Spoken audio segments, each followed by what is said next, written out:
Welcome to the third episode of the Right Cast. This is going to be an interesting episode. It is going to be very interesting, I'm sure. The title is something that may have garnered your interest. I'm assuming it did if you clicked on this.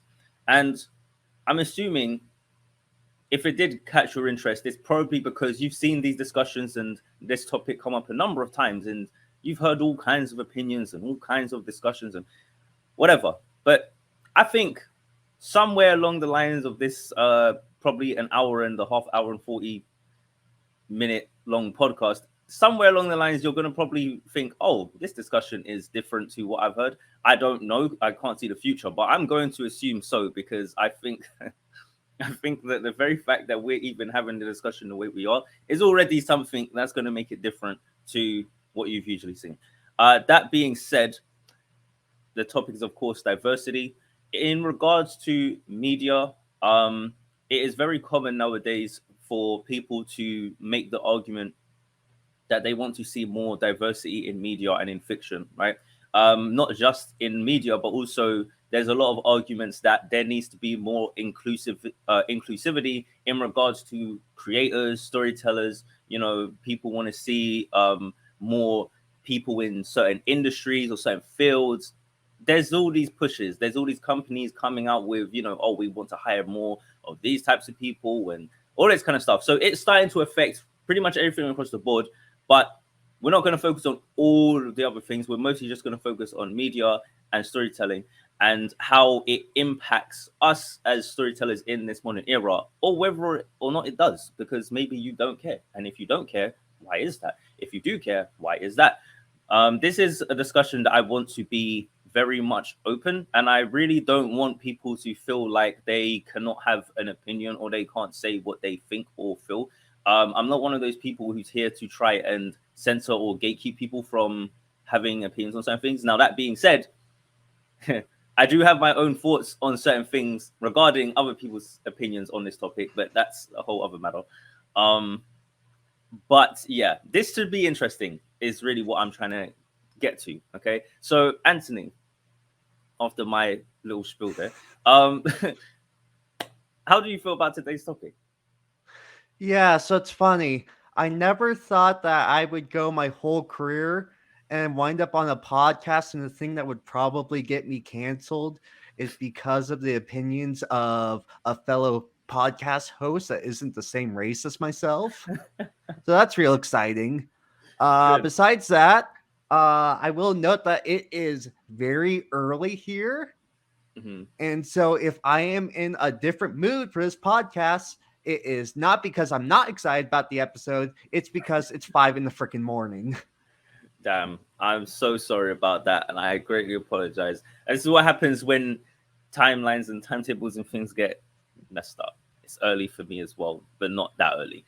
Um, so yeah, basically, I wanted to start with asking, a pretty simple question, like what I'd like to do with the other topics, and I just wanted to say, what do we mean when we say racial diversity? What do people mean, right? So I guess we could start with what does it seem like from our perspective people mean when they say they want racial diversity and inclusion? Like when they say we want more diversity in media, we want more inclusivity, we don't see enough of this and that. What to you, Anthony, do you think people mean by that? And then also, what does it mean to you? Yeah, so when people bring it up, they predominantly mean the central, like Hollywood American media system, where you look at most of human history and you look at the world today, there are other avenues where you are getting films and books and TV shows and music made by non-white people. Mhm. It's not the focus of the central Hollywood system, for better and worse. And so when I hear about kind of the push for racial diversity in media, it is kind of just the main Hollywood, the main corporate, the main big buck system where all the money basically is. Where Mhm. a lot of indie developers, a lot of indie storytellers are doing great stuff. It's just there's not a lot of money there. And so the push to me has been for let's bring more diversity, let's bring more non white perspectives specifically to what has been predominantly been dominated by white people, where all the money is. And for you, like, actually, I'll save this question. But yeah, it's a good way of putting it.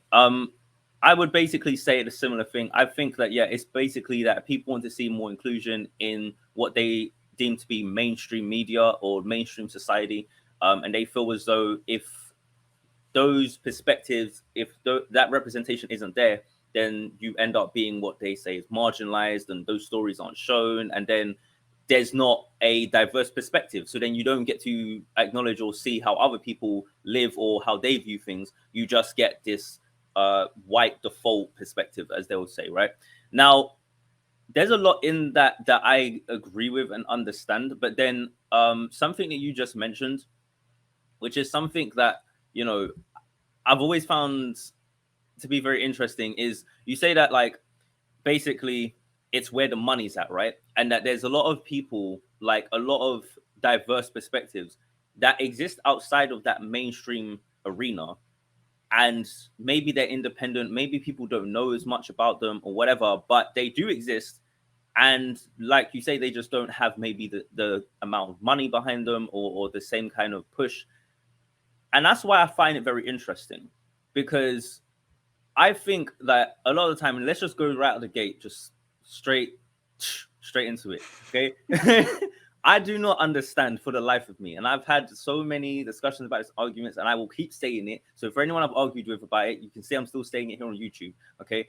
I do not understand why people argue so strongly for racial diversity in certain things, but then when there are people who exist or who provide those things, rather than support them, it's like you want to run to the companies that you supposedly abhor because they don't have diversity and then beg them to do it. I don't get that. If you really think that it's such an issue, then go to the people who are already making those things and support them. Even more to the point, isn't that you basically sidestepping that system and giving your finger to the man or whatever? And then, like, I would think that's what you would do, but somehow, some way, for whatever reason, people just don't do that. And I think in large part it's because, if I'm being honest with you, I think because a lot of it is just talk. I don't think, you know, I don't think as many people who claim to be as passionate about the stuff really are.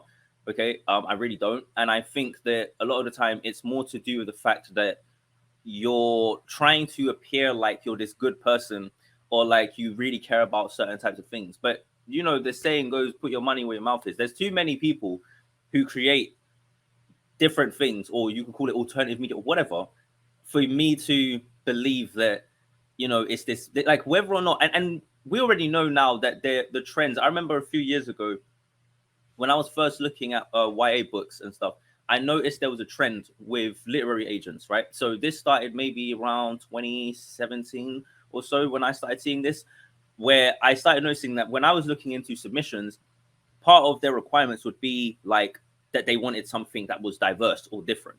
And it didn't matter. Like, a lot of these literary agents would, of course, be white or whatever. But even so, they would say, like, we want like this. And that would be like an actual stipulation, which kind of would imply to me, well, if you don't have that, then I'm not interested.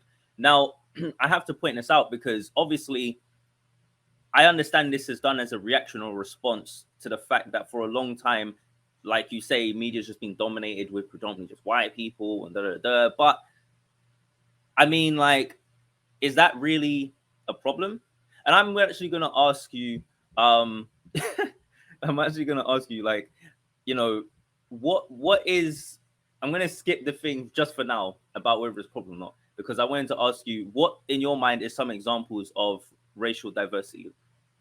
So like when people say that they want that or whatever, what would you say is in your mind something that sticks out to you as an example of a racially diverse piece of media or storytelling? So, so as a base definition, I would just say it's usually a piece of media where one of the key players, where you would expect to be predominantly filled by a white person, is filled by a non-white person. For this one, for this particular episode, we're focusing primarily on Black people. So we don't have to get into the weeds about stuff like Asian inclusion and stuff like that, I suppose. But for example, I would give is the Little Mermaid remake that they're working on right now, where there's a huge controversy about that. I don't really want to get into some of the weeds about some of the stuff where it's like, personally, I think the whole debate about whether mermaids can be black is really stupid. Wait, But hold on, wait. So there's a debate about like the actual mythological creature of a mermaid and whether or not it could be black. yes. Okay, I didn't know that. All right. So again, yeah, you're gonna find my perspective on this is I am kind of more towards the middle where there are people on the right who I do think are crazy, and that whole argument about like, hey, you can't have black elves or you can't have black mermaids. That's really dumb to me. Mm-hmm. But whether it's forced or not, I'm assuming that's a conversation we'll have later in this discussion. But just to kind of focus on your question right now is basically just, I would say, the effort to take what has prominently been a white role or a character in the movie or book or whatever story you're telling that would typically be filled by a white person, replacing it with someone who isn't white. Yeah, yeah. I would say that we kind of touched on this before the last episode, but I would say that what they're doing with comic books and with a lot of the heroes, where they're trying to replace them in some type of way with a non-white character, is another major example of it, and also the result of how that's kind of been backfiring in a lot of instances. You've also got it's just interesting to me, like how that's kind of happened, even recently. And I don't know, I'm not saying this has anything to do with the diversity thing. I'm not. But I am very curious about the fact that Square Enix recently released this game, Forspoken, right? And I'm very interested, but like I didn't get it, but I was interested in it. But then I heard mixed things, and so I kind of stayed like back. But it's interesting that that game has supposedly not done very well, and I have to wonder, like, because if we're just being honest, just the protagonist is a bit different for what Square Enix has put out. Let's just be honest. Yep. And I find it interesting that that game specifically hasn't done well. When I don't know if that's the reason, but I just it does seem interesting to me that because a lot of things about it I would think would be quite interesting to a lot of people, and a lot of people be hyped up about. And I'm not gonna lie, there was a good amount of discussion around it, but after that demo came out, I don't know what happened. I guess people it wasn't really the same, and then hype dropped up for it. But I don't know. There's been games with lackluster demos before, so I'm not really sure what it is. But all I'm gonna say is I can't ignore the fact that it seems very coincidental to me that there's a protagonist like her, and then people are just saying that the game's just not very good. So I called it Forsworn. That is not what it's called. Yeah, it's Forspoken. Forsworn is the people from Skyrim. I don't know why I said but I'm gonna literally right now, I'm gonna be doing this throughout the episode. I'm gonna actually just pull up the image of it for reference, just so we can see it. But I'm not saying that is the reason. I mean, what do you know about the game? Do you know anything about it, or? Yeah, so I mean, so it's an interesting case. I have seen that argument. My deal is that Forspoken, it's a terrible game. All right, fair enough. Yeah, so, like you look at the critic reviews, and there are very few people that gave it a positive review. I follow actually a number of people who pay attention to sales in various industries. So people who pay attention to video game sales, people who pay attention to movie sales, people even pay attention to book sales. And yeah, that demo killed interest for that game, where there was a huge drop off in terms of how many copies were being pre-ordered per week after that demo. But it is always an interesting debate, and this is the challenge with diversity in the entertainment industry, where you strike out, you make the decision, we're going to take what is predominantly a genre that's predominantly dominated by white people, we're going to stick a different kind of protagonist in there, and then when someone strikes out, the question turns into, did it strike out because the rest of the package is bad, or did it strike out because people just weren't as interested with a non-white protagonist?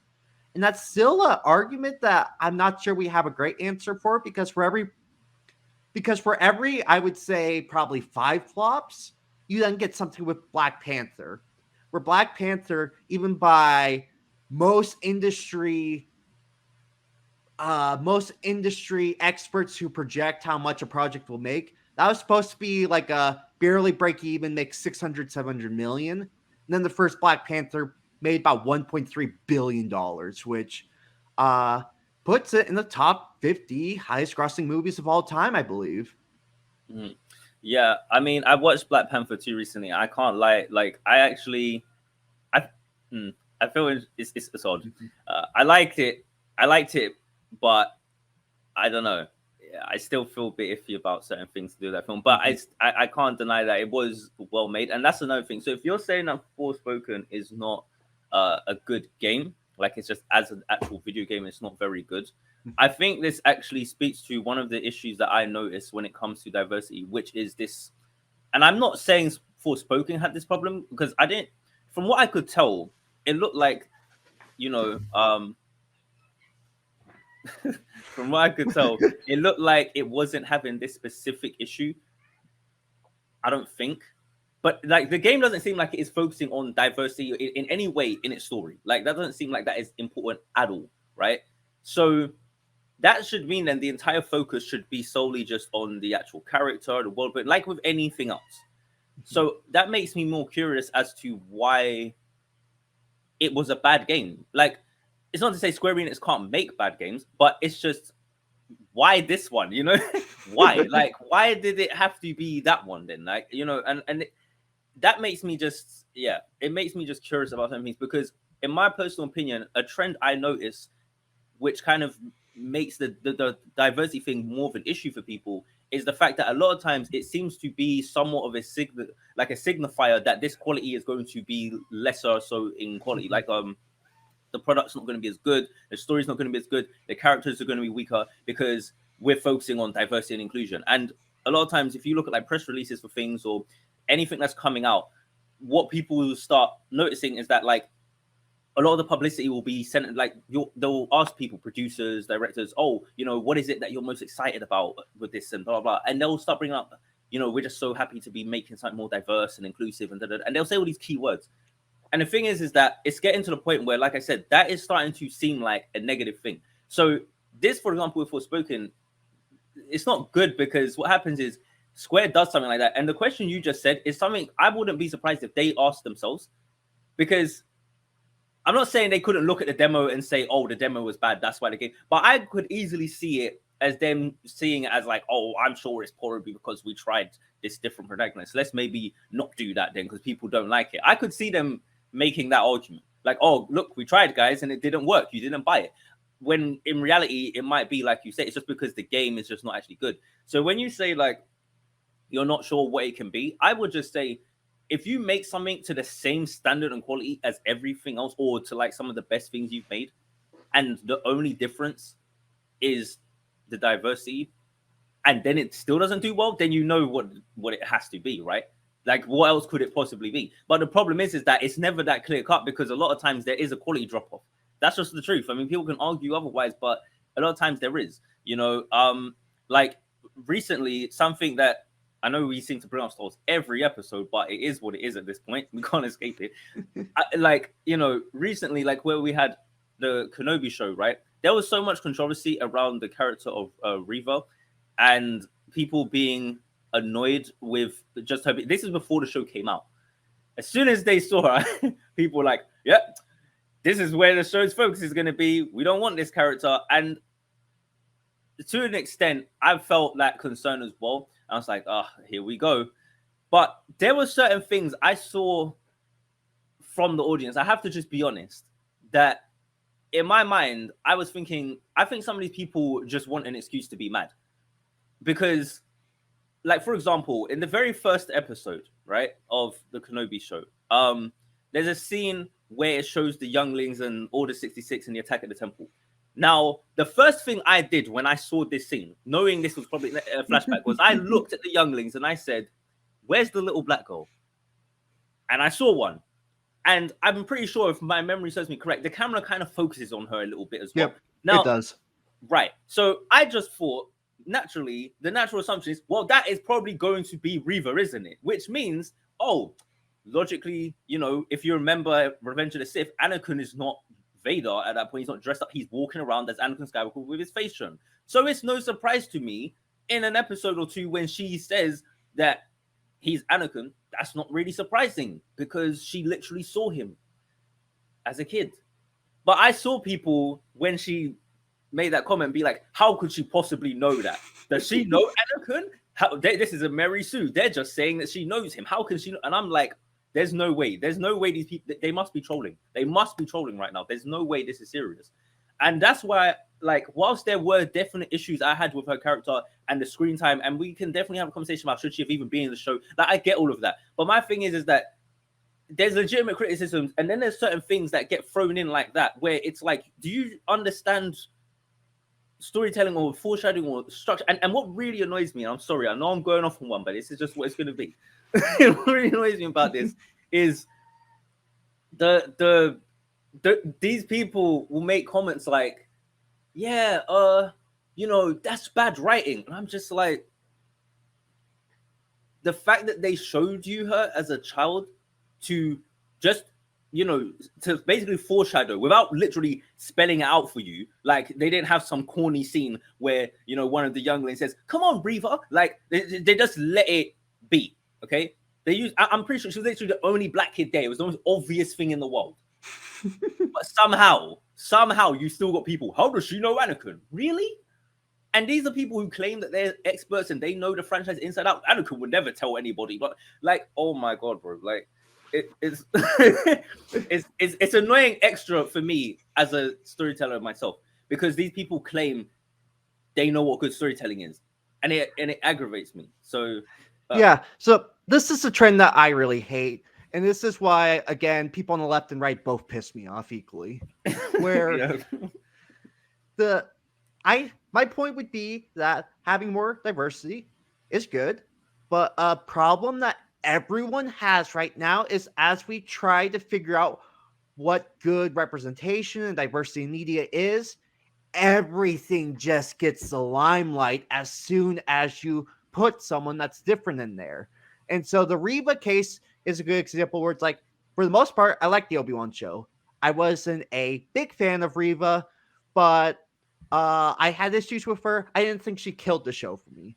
The problem is that people have shown the light on her, and because of her race, she is either the number one reason to hate the show, or she is the number one reason to love the show, and if you hate her, you're racist. Right. And another example of this that's been driving me crazy right now is that, again, you brought up Black Panther 2 earlier. I thought it was fine. I didn't like it as much as the first one. I only liked the first Black Panther. I didn't absolutely love it. But because Black Panther 2 just came out on streaming, all of the critics and all of the analysts are coming out for it. And it's just getting put through the ringer right now. Where, again, I think that Black Panther 2 was a slightly above average Marvel film. But the amount of criticism and focus it's getting right now, at least in terms of the online spheres that I frequent, is just not the proportionate amount of attention it should get for what was an average movie. Mm-hmm. And so I think that's just the issue. And it's also kind of why it's so hard to talk about diversity in general, is that as soon as you bring it up, it feels like you have to take an extreme position either on one end or the other. And on one end, you either become a racist, and on the other, it feels like if you don't look at it critically, it feels like you're just ignoring what are real problems. Mm-hmm. Yeah. Yeah. It's because people, like, what really I would say is the issue is that originally, people decided, they looked at media and they said, okay, it's dominated by this. We want to shake things up and change that. How can we do this? So, okay, people want to do that. Now, at first, because, there's a term which is woke, right? Which, this is a very clickbaity term at this point, which I find very interesting, because woke at one point for black people meant something to do with being conscious and all that kind of stuff and knowing where you came from and knowing your history. And now it's become, I don't know, but it's very interesting that that idea of wokeness has become synonymous, like I said, with like bad storytelling or bad quality. And what that starts to do is it starts to mean that like, and you'll always see this argument when people say, look, I don't care about the race, I don't care about any of those things, I just want the story to be good. Now I'm just going to be honest, I call cap. I think some people are lying. I'm sorry, I think some people are lying. And I didn't want to believe that, but after the case with Reva, I really do think some people are just straight up racist. Like I do think, Yep. and I think some of them don't even know it. This is gonna sound maybe crazy, but I don't even think some of them realize it. I think, and the reason why is because I don't think it's a thing where they like have an actual hatred, but I think they have certain biases. And I'm gonna be, it's so hard to talk about these things because it's so complex, but I understand to an extent where that comes from, where the biases come from. I get it. But I do think it's there, and I do think it influences how people view things, and I don't think they realize it. And because it's not coming from a place of hate or vitriol, like what they've been taught racism would look like, they think they're not that. So, oh gosh, that is such a complex topic. Like, it is difficult to talk about because it goes into the depths of people's psyche and like conditioning, how we're raised, and so much stuff. And it's so much of it is not deliberate on anyone's part. It's not like if people were sitting down and they've got the grand wizard of the KK telling them, hey, you need to go hate on the new Kenobi show. Like, that's not what's going on here. You know what I mean? This isn't some organized hate organization thing for the most part. It's just different biases coming to the forefront and displaying themselves in ways which sometimes you can realize is what it is, and other times you don't notice. And yeah, again, it's confusing and hard to discuss, but to try and not make it too confusing, what I really want to get at is that I think that most of the time when I see this topic, and like what you're saying, like where people say that where it's kind of like it becomes the focus. See, Black Panther 2, I just think that with that film, for example, like I said, I liked it, and there is no denying, for me, there's going to be a certain significance to seeing a film like that I can just only imagine would not exist for you. We just like, there's no way around it. I think that there's a certain significance. For example, let's use even like more specific like examples of this. Let's say I was Greek, right? So a Greek person, I'm pretty sure by all accounts, is going to be considered a white or Caucasian person for the most part, like if they are that, right? Now, if you're like American, like how you are, for example, or if you've got someone who's Italian or Irish or whatever, it's different nationalities. You can say different ethnicity to an extent. I don't know, but it's different. If I make a film set in Greece, showing Greek culture, to that Greek person, white as they may be, to them, that is probably diversity because that's something different. Now, since we've had so much Greek mythology, that's probably not the best example, but let's take something like what's a culture that like Romania or something, or Bulgaria, like some part of Europe that doesn't usually get spotlight. If they put that kind of stuff into media, like I've even seen one of my favorite things that in music is what I'm starting to realize is called like Bulgarian choir chanting or whatever. It's like the type of sound when you think of like Ghost in the Shell, or you think of Near, and that kind of chanting sound you hear in some of the songs. I love it to death. And people say that's Bulgarian choir music. Now I've gone and looked that stuff up, seen comments from people, and you see Bulgarian people who are so happy, and they're like, "Yeah, I was happy when I saw this," and blah blah blah.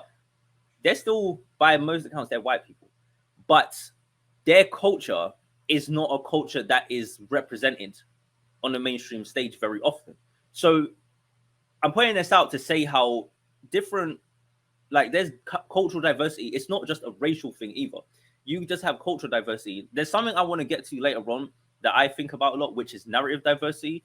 But we'll get to that in a bit. But I just want to make a note of that because that's something I think is very, very interesting and important to kind of think of in this discussion. But yeah, just so that we don't go too far off track or lose any semblance of sense to this. I wanted to bring up something since we're going through examples of diversity. So I wanted to bring up something to do with our work, but I wanted to actually just give you an opportunity before I do that to see if you wanted to, because you were saying that you wanted to ask some questions. So probably odd place for it, but whatever. Let's do it and let's discuss what you wanted to ask. Yeah, so for me, again, when we do these episodes, we actually do some planning. We try to make it Hmm. look like we're off the cuff, but no, we actually do have notes and stuff that we prepare Yeah. beforehand. But for me, the big question going into this is that I was just really interested in kind of your life perspective, where I have associates who are African Americans here in the States, and they have a range of opinions where they range from the right to left, where some are like the diversity isn't important to them. They don't really care that much about the race of the people who are on screen. And I have some who are like, no, diversity is very important. They would like to see more racial representation, especially because of the issues and troubles that they have with their personal lives. So my Mhm. big question is just to help me kind of understand your perspective to where you're coming from and ask how much you feel your race impacts your daily life, and just kind of explain for the audience, like, for example, you aren't from the States, you are Mhm. from another country, so just kind of explain a bit more about your background, where you're living at right now, and just kind of how you feel your race, how you feel if your race impacts your daily life or not. Yeah. So, okay. So straight up, because I'm from the UK, I live in London, which is by far probably the most diverse place I would say in Europe, in the entire continent. So I could be wrong, but I highly doubt it. um, so with that being said, since I've grown up here and lived here and was born here my entire life, London is definitely it's an interesting place because it is diverse, and in my lifetime, it's always been diverse. I've never known it to not be. There were times when it wasn't as much, where some of my older family members were living here, and they have different experiences to what I've had, even living in the same areas. So they had different experiences because it was different times, 70s, whatever, 60s, 80s. Now, for me personally, I can just say that things like racism has never been a major issue for me at all at any point in my life. And when I was younger, that used to mean that I didn't basically see what the problem was. So I think I was a lot more like the people you were talking about on the right when I was younger. Like I'm talking about when I was like little, when I was like single digits or even early teens.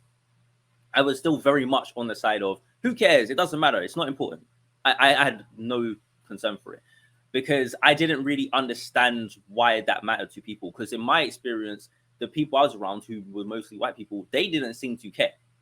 Now, as I got older and I started to become more aware of black culture and what blackness means and black identity and blah, blah, blah, as that happened and as I paid more attention to people's behavior, I did start to notice how much that stuff actually does matter, regardless of what people say. And what I noticed is that, like, even if you don't want it to matter, it does. So, unfortunately, for better or worse, like for me, I'm one of those people, I try to not let that determine things in my life. And for the most part, I don't. Because to be truthfully honest, especially in this day and age, it's not really allowed to. So even if, like, for example, if I went to a job interview, if even if the person sitting across the table feels some type of way, they can't say anything. Now they could not hire me, but there's only so long they're gonna be able, like, especially if they're hiring a number of people, there's only so long they're gonna be able to keep doing that before someone probably makes some connection. Is like, it's interesting. What's going on there? And let's just be honest. All it takes is for someone to just make a complaint about it and to raise it and try to make an issue out of it. And that person will probably, even if they feel like, oh, I don't want to hire these, they're going to probably feel like they have to adjust for the sake of not getting, a bad press or whatever, getting into some kind of issues. So we now have that component of a societal pressure and structure that didn't exist in prior decades. So for someone like me growing up, it's like, even if there were those kinds of things, or there could have been those types of issues, I think a lot of it was kind of held back by the fact that there is now repercussions for it. But like I say, it's still there though. And the fact that repercussions exist also makes it in the forefront of people's heads as well. So there's no way around it. And the conclusion I've come to is that if you ever have people who are from different backgrounds living in places, in other words, any kind of multicultural type of society, you're going to have this issue. You look at anything historically, whenever you've had people from two different places, even if it was just two different villages, or you're just from this side of the street or whatever, like there's always some type of hierarchy or distinction or separation based on these people are those people and we're these people. It's us and them. There's always a separation. And I just think it's human nature. And that's one of the reasons why when I see arguments like, how can we end racism? It's nonsense. I'm sorry. Like it is. Okay. There is no way that is like, I'm not saying it's not something you might want, but there is no way you are going to eradicate something that, as far as I'm concerned, is ingrained in humanity. I used to think when I was younger, oh, if everyone was just mixed, that would be solved. Well, I know plenty of mixed people. Let me tell you, depending on what mix you are, even that has some kind of hierarchy to it. So now it's like, you know, or you're mixed, but you're darker shade and this person's lighter than you. Like, there's always something. People always find reasons to separate themselves. So I'm saying that because when you're asking about my experience and how much it affects me, the truth is that it affects me, but it also, to be truthfully honest, is going to affect you. And it's going to affect the people watching. The question is, how much weight do you consciously put into it on a day-to-day? And I have to be honest with you, it's more in my mind now than it used to be because I'm too aware of how much it's in other people's heads. That's the problem. Like, so for example, like I'll just use small examples. Like if I go outside, right, and if I'm just like, there's the London Underground here, which is like the tube system. If I get on the tube, for example, I'm just going to be completely honest with you. And this is it's really annoying because when you say things like this, you sound like you're paranoid. But no. For example, if I sit down on the tube, I will notice that there are a good number of people who get on and see seats next to me and choose not to sit there. Right? That's just the truth. Now, I asked other people I know, like other like guys that I know, about like, hey, you know, when you get on the tube, have you noticed? And one guy, he before I even finished, knew what I was going to say. He said, "Oh yeah," he's like, you know, he was laughing. He was like, "Yeah, I've always just got both seats." He's like, both seats are just always empty. You know, it's got all this space. And he's like me. He's just like, it is what it is. I don't care. But it doesn't matter. You're still going to be aware of it. You're still going to notice it. And the fact I even said that to a lot of people, again, some people don't even notice that. Or if I have that discussion, if I tell a white person about that, I'm just going to be honest. A lot of the times, unless they're like someone who's already like very, very liberal, they're usually going to, on some level, be like, "Oh, are you sure that's what it is?" And I get why they're like, I get it, because it does sound like you're making up in your. It does sound that way. But when it gets to the point where I can predict it will happen, I'm sorry, but there can't be a coincidence to that. If it was truly randomized, then it would just be like, oh, it would happen every once in a while, and I would notice it happening to other people. No, it's consistent, and other people can see the same thing. And it also, you know, it's different because it also depends on what you're wearing, how you're dressed. Like, if I look a lot more formal, if I look safer, then it's not going to be the same. So anyway, I'm bringing it up because, yeah, it's different, is what I'm trying to say. It's very much like I don't personally want to care about it, but I can't change the fact that other people care. But there's another side to this that I do really want to get out, is that there's also a weird kind of positive side to this. One of the positive sides is that we can have discussions like this, and personally, I don't really feel like there's any way in this discussion anyone could snipe me or cancel me. I don't see how it's going to happen. Now, I'm not saying it can't happen, but the most that could happen is other people be mad and be like, "I don't like your opinions on race," but you're not going to really be able to tell me I'm not qualified to talk about it. So that's one thing you can't really do. So I always have that sort of advantage in these discussions, which I think is good because my opinions tend to be more balanced. So when you're saying earlier, like you'll usually get put in a category of being racist or being this, for someone like you, if you try and take anything other than a strictly liberal perspective, there's some people who just off rip, you're racist. You have any type of nuance or anything to discussion, you must be racist. There's no way around it. And that annoys me because I will share a lot of similar opinions to people who look at it more critically. And I'm like, well, it can't be that because I'm not white and I feel the same way, right? So that's why I think, even if we're going to talk about diversity, it's important, like in media such as this, I think, to have voices like that, because it's good for people to know that it's not just a racist white person who thinks like this. You know, people need to know that. So that's one positive of being, you know, of being black or being non-white in this particular day and age, is the fact that I have the ability to present certain perspectives and opinions, and it will it will add to it will actually add to the diversity. Even if I'm kind of being critical of diversity, it's still a diversity of opinion for the simple fact it's coming from me. And that adds to one of my main ambitions, which is I want to try and help shift the image of how I think Black people are perceived, or what kind of our culture is, or how we kind of are depicted in media. Because to be truthfully honest, I think that there's a lot of things to do with us in particular that's just needs to be switched up. That's a whole other conversation, but it's a massive part of why I feel like it's a necessity to do what I do. And also, to be truthfully honest, one of the reasons why when we were discussing doing this podcast and being on camera, why I agreed to be on camera, because I always planned to do that on YouTube anyway. But I think this is one of the reasons, because I want it to be known, even when we just discuss regular general storytelling topics like we did with the other two episodes. It's important to me, I think, if we're talking about diversity, to see someone like how I am talking about this stuff and not always bringing race up.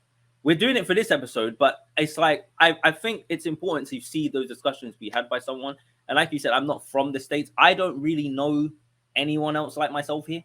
If I'm just being honest, I don't. I'm not trying to paint it out like I'm some, but I really don't. And if I'm being honest, from over the years of watching so much interviews and podcasts, I don't really see a lot of it in America either. I see more of it there, but still, it's, I still don't really see. I've not really seen anyone I would think is, oh, that's someone that's like me. And if I do, a lot of times they may not be Black. So it's very interesting is what I'm saying. I think there's a unique perspective I can offer because of that. And so, yeah, I don't know. I think I answered your question in some instance, in some way, but yeah. No, I think that was a great explanation. And it is just the interesting perspective where it's like, yeah, it varies a lot in the States on how much it impacts, but it's very interesting to kind of see a perspective of someone who isn't white, but also isn't from the States and just another part of the world, and see where the issues kind of overlap and where they kind of might be different from what we're dealing with here. I would say it's definitely more pronounced in the States, that's for sure. Compared to the UK, it's definitely more pronounced. You guys over there make it way more of a thing. There's, way more, but then your history is a bit different with it, so it's understandable. We didn't really have like a Jim Crow thing here in the UK, so, and that wasn't that long ago. So I think there's things like that needs to be. I understand why in America it's different. And if I'm being honest, I do think you've just got more racist people over there who are more vocal about it, I would say. So I just think everything in America is more extreme. Everything. I think everything is just up here. It's dialed up. You know what I mean? So everything is to 11 here. That is 100% true. Right. Which I can't lie, to an extent, is what makes the country so interesting. But it's also, it's a bit of a problem. It's a double-edged sword, because, for example, you look at like your high school movies, right? There is nothing like that in the UK. We don't have a high school movie genre, or we call it secondary school. We don't have a secondary school movie genre. We don't have like secondary school movie tropes. I wouldn't even know what that is. I don't even know.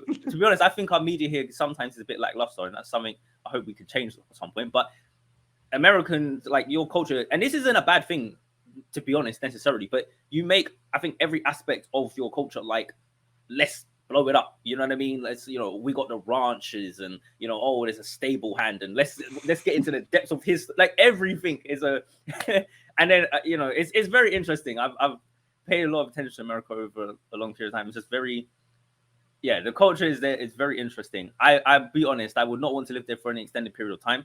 I like the UK too much, but it's definitely good, and I'll definitely say it's easier to make money there. That's for sure. But till the taxes hit. Well, hey, our taxes over here are higher than your taxes. The only problem is that you've got like, medical bills and stuff like that, which I don't know about all that, but people might have issues with the NHS here, but I don't know. I'm not trying to pay 2,000-3,000 or however much because I had to go in the ambulance. I'm all right. But yeah, I went to. Well, I was actually going to ask you, but maybe it's, I don't know if it's something you'd want to discuss or not. But because you asked me, this isn't me trying to do tit for tat, but genuinely out of curiosity, because I do think these discussions, this doesn't usually happen. I want to pose the same question to you. Like, how much do you think for you your race matters, or it impacts your daily life? And I want to ask that question because I genuinely want to see what you think about it, because you might think, oh, it doesn't impact me. That's why I'm curious to see. what your answer would be to that. Yeah, so I might be able to give a little bit of a different answer. Mm, So for me, I grew up in predominantly in 2 states. I spent most of my time in Oregon, which is about 70% white, 20% Latino, and then 10% other races. And then I moved to Utah, where that difference is that 70% white turned into 80% white. So for the mm, most part, yeah, white is the dominant race in both the states I grew up in. Now, what's right. interesting for me and why I can provide a bit of a different perspective is that, again, for my religion, men of a certain age are expected to serve 2-year missions in other places to basically leave their home, become a missionary, just preach the gospel, and do good humanitarian work every day for 2 years. Mm, So, for my church mission, I went to Argentina. That was a very illuminating experience, I'll call it, about race, because for the first time in my life, I was no longer the dominant race person. mhm, Suddenly, I was the outsider. And so, yeah, in my entire time growing up in the US, I never saw an overt, deliberate, really racist action. I never saw anyone use the N word. I never saw anyone mistreat someone else for their race, stuff like that. But once I got to Argentina, I really understood what the term, I don't really like the term microaggression in terms mhm, of how it's defined and used, but I definitely saw and began to understand, yeah, it's not the big things that make people racist, but there are tiny things that people do that are annoying. It's like for you, for example, you explain you go on the tram, people won't sit by you. yep. That's the kind of stuff I saw in Argentina. And it was also the other really, I'm kind of embarrassed to Wait, like say hold on. this. Wait, I Yeah. just want to quickly clarify. So when you say that was the kind of stuff you saw in Argentina, do you mean directed at you? This was what I was about to say. Directed Oh, at me and directed at other people. right. Where, yeah, it'd be stuff like I'd go into a store and all of a sudden people are just watching me the whole time. I can't buy something without the shopkeeper like looking at me like I'm about to steal something. Mm, Whereas my entire church mission, I was always partnered with someone who was Latino, and they could definitely do things that I couldn't. The other thing is that people think that Black people are mistreated in the States, and in some areas, I would definitely agree that happens. Holy crap, are people racist towards Black people in Argentina? Where it's like I said, I never heard the N word dropped in the States. If you hang out with a Black person in Argentina, I would hear about 10 to 15 times a day. mm, And just the level of mistreatment where just telling someone to F off because of their race happened all the time if I hung out with a Black person in Argentina.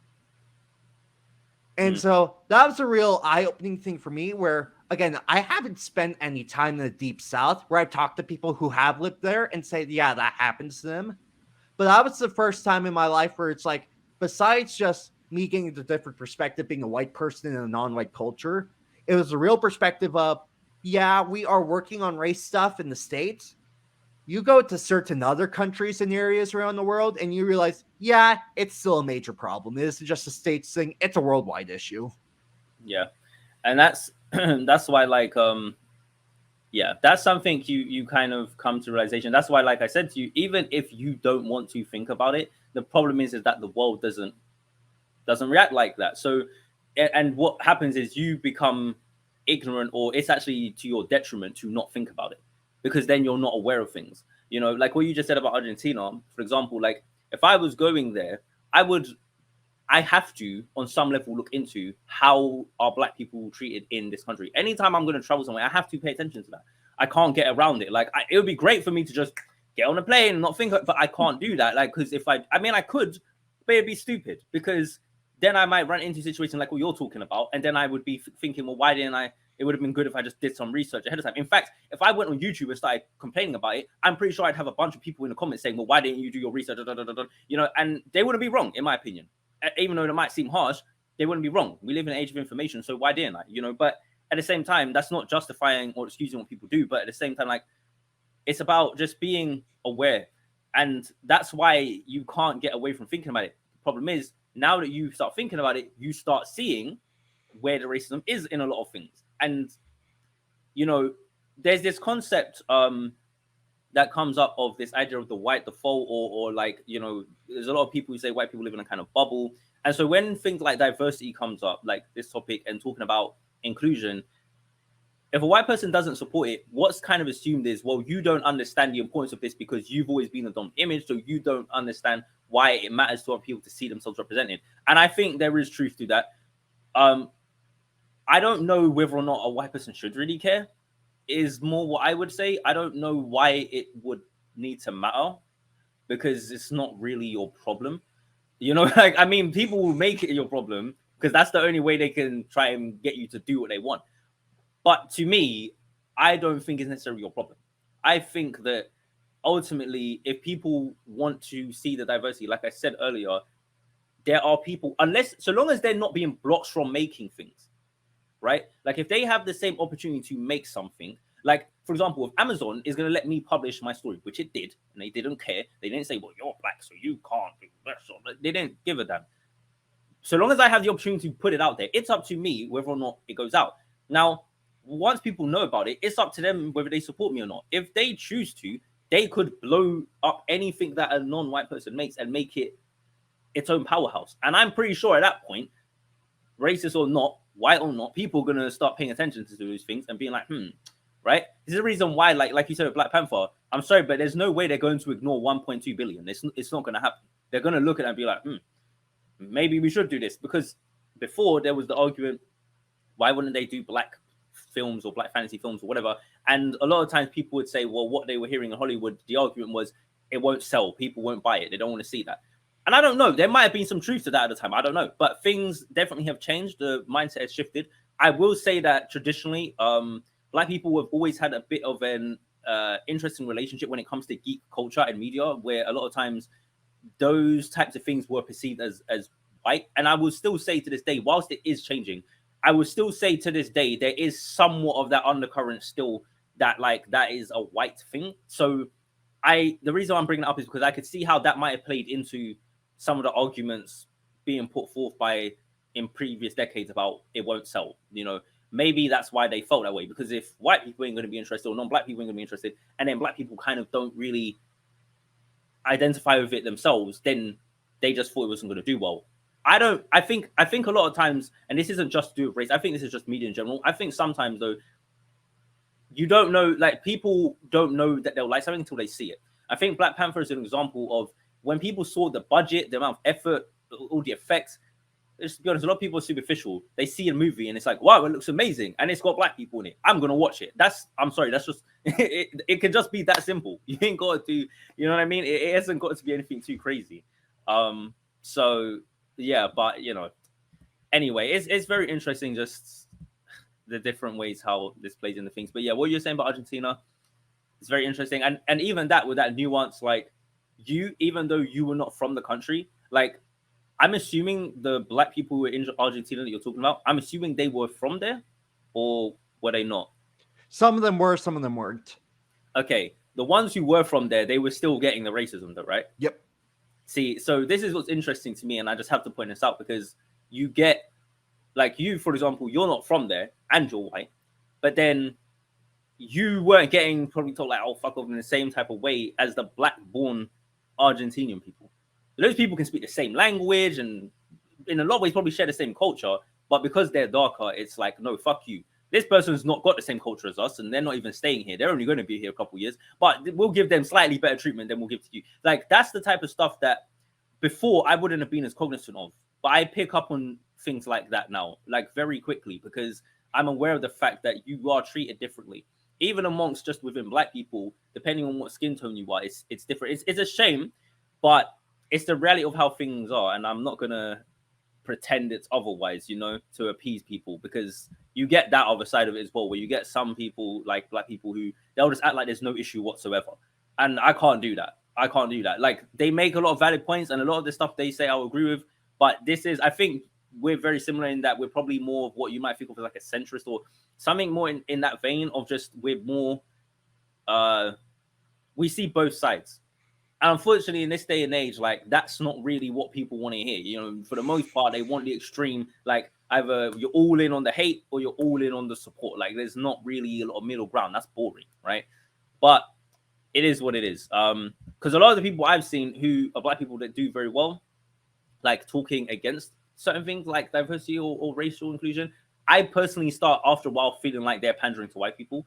And I think that they act as though there's absolutely zero issue. And then they just sit there and they're just like, yeah, and like anytime the diversity thing's up, I can know they're immediately going to be against it.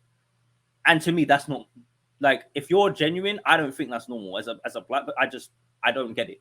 I don't get it. Why would you not want to see some diversity or some inclusion? Why? I'm not saying you have to like every instance of it, because sometimes it's just done poorly. But I don't know. It just seems like they've always got an issue with it, no matter what it is, and that's where I start feeling like maybe you are on the side of being a sellout, or And I don't like calling people that, because I've been called that, but I think there are some people where the shoe kind of fits. Anyway, I wanted to get onto something that I thought would be very interesting. I'm not sure you're going to react to this, but let's talk about some examples from our own work. Let's talk about some examples from our own work.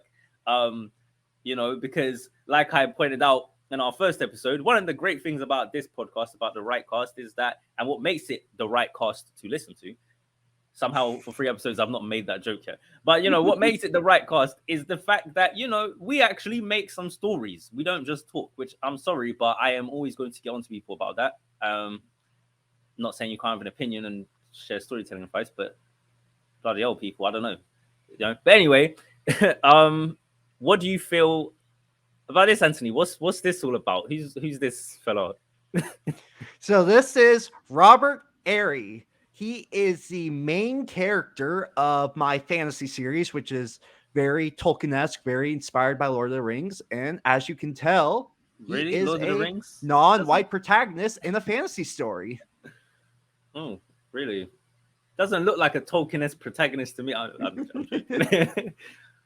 So I'm curious, why? Why? Just why? Like why does he look like this? And so I'm going to try to keep this as short as possible. If you ever ask me why I do anything with my books, I always usually have 5 to 10 reasons. No one wants to listen to me drone on for an hour about why I made a specific decision. But to keep it very short, when it comes to my writing, I've come to realize more and more lately that I have a very South Park approach to things, where I just want to make fun of everything and everyone as much as I can. I am trying to go a bit against the grain. So when I was developing my fantasy series, the Lord of the Rings series was on Amazon. They were doing the Rings of Power show. Mm-hmm. And so there was a lot of commentary about the inclusion of black elves in the show, about their impact on the show. And I was getting annoyed by the left and right about it. So that was half the reason why I decided to make my main character of my fantasy series a black man, where a lot of people were saying, oh, you can't have a black central character in a fantasy series. Well, I thought that was stupid. So that was one of the reasons why I went against that. The other big thing, though, is that when I develop characters, they're almost universally inspired by a specific character that I want to develop further and from my own perspective. And so when I talk about my fantasy series, Lord of the Rings is one of the big inspirations. The Fire Emblem video game series is actually another big inspiration. And in the it's no longer the latest one, it's the one before it, but Fire Emblem Three Houses, one of the main characters is this dark-skinned man who is basically the chief attendant to a prince of a nation. Well, this is, in my story, this is a dark-skinned man who is the bodyguard and chief attendant to a priest of a specific kingdom. Mm-hmm. So, in Fire Emblem, the character, his name is Dedue. I wanted to explore his character more because I found it so fascinating. And so that was another reason why I decided to have a black main character in this story, because I thought that character is very interesting. He isn't developed enough. I am now going to take that character and explore it more deeply in a book series. Okay, interesting. So how much would you say this character, his skin color, how much would you say that impacts the story? Would you say it's important or not really? For this specific story, I would say 10-15%, Hmm. where it goes back to like the overt racism, overt racism, and the underlying things. There Right. are certain interactions that you can tell, oh yeah, this character just does not like black people, so they are not getting along with this main character for this specific reason. But for this specific series of stories, I'm not very interested in exploring race, so it doesn't come up that much. But this also goes back to where one of the black friends I had when I was at my undergrad in college, he did kind of complain a few times about me where it's like he wanted a fantasy story where he could have black main characters, but not have the entire story focus on race. He just wanted it to be it's a natural thing to have a black main character. And so that was something that I was conscious about when writing this particular story, which is I just want it to be natural. I just want to be able to include a black main character and not make a big deal out of it and just focus on the story. Okay, let me ask you an actual question. I'm going to bring us up big on the screen because I'm gonna keep this all the way 100 because I have to be broke. Because if I was listening to this right now, this is the question I'd be thinking. Yep. Do you think there's any reality in which you would actually write a story and have race be at the forefront with a black character? I already have one planned. Okay, and okay, cool. So out of curiosity, like, okay, if you've got it planned, then I guess you may not be able to say too much. But I can answer it without spoiling it. And if you read my book series, you quickly come to realize good stories you should be able to spoil and still have the story work. yeah, that's true. So would you say that it's how would you say how do I phrase this? Would you say that your approach to having race, like if it is important, right? Yep. In the story, how do you approach doing that? Particularly with a character that's black, with you not being black, like how do you try and approach that? Yeah, so this might be a bit of a longer answer than what you might be expecting, but it has come up multiple times throughout this video, so I do feel like this is a good place to share it. You mentioned earlier that there's a lot of people right now who they see like a black main character or they see something woke about a project and then they automatically write it off. And part of it is because of political bias, but part of it is just because, yeah, there is a legitimate undercurrent where there's been a lot of the projects that have those woke elements have turned out bad. I think the latest example is for the Velma TV show, where that is just getting rinsed online in terms of how terrible it is. And so here's my reason and here's my approach. Again, I'm not a huge fan of the woke term either. I don't think it's specific enough. I think there's different issues at play. And for me, I always like more specific answers than just broad things. But my approach has always been, if you're making a movie, you have 120 minutes. If you're making a book, you have about 60 to 70,000 words on average. If you're making a TV show, you have 44 minutes. You have very, very, very limited space and time to tell your story. That's something that a lot of people who aren't into making stories don't understand. Yeah. That it's never that you don't have enough to say. It's always that you have so much you want to say and do. But if you go overboard, you just lose people's interests. You become overindulgent, and it just turns out to be a mess. Mm-hmm. So my deal is the reason why a lot of these projects that have so-called woke elements fail is because they're trying to do too much in a single project. The projects that are most successful in life are usually the projects that have one or two specific themes and topics that they want to focus on, and they just hyper focus on it. Everything in the story ties back into that specific theme or issue. So that's been my approach. And where it's like with my fantasy series, yeah, I'm going to have a black main character. It's not going to be about race because that's not the main theme of the story. The main theme of the story is coming to grips with the fact that you are inevitably going to die and making peace with that. Right. I can't tie race into that. Mm-hmm. If I thought about it for a long time, maybe I could, but there was no good way that I could make race an issue and tie it into the inevitability and acceptance of death. and make what I feel was a good story told as fast as possible. Meanwhile, I have my story where it's also going to have a black main protagonist, and it's going to be focused on race because from the onset, I said I wanted to focus on that specific theme.